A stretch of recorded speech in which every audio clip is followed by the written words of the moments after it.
The most dangerous aspect of any religion is justification for killing in the name of God, and we find it straight away in the first book of the Book of Mormon.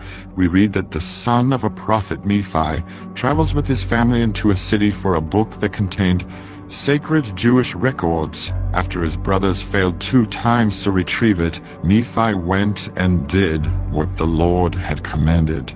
From 1 Nephi chapter 4. I beheld a man, and he had fallen to the earth before me, for he was drunken with wine. And when I came to him, I found that it was Laban. And I beheld his sword, and I drew it forth from the sheath thereof.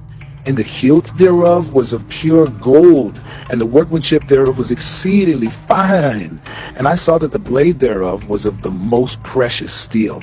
And it came to pass that I was constrained by the Spirit that I should kill Laban. But I said in my heart, never at any time have I shed the blood of man.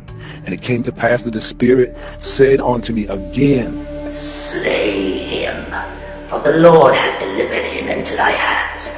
Behold, the Lord slayeth the wicked to bring forth his righteous purposes.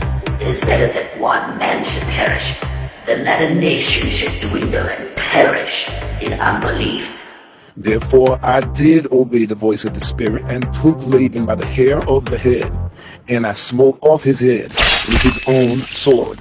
Here we see Laban, who could have simply been defending himself from people breaking into his house, get murdered by someone who believed God was telling him to do it.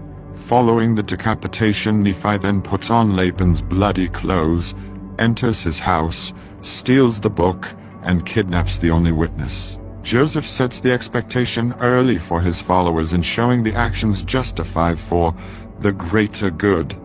This may explain Mormonism's violent past, requiring blood oaths from its members and carrying out much theological violence, including the slaughter of many innocent people since its inception.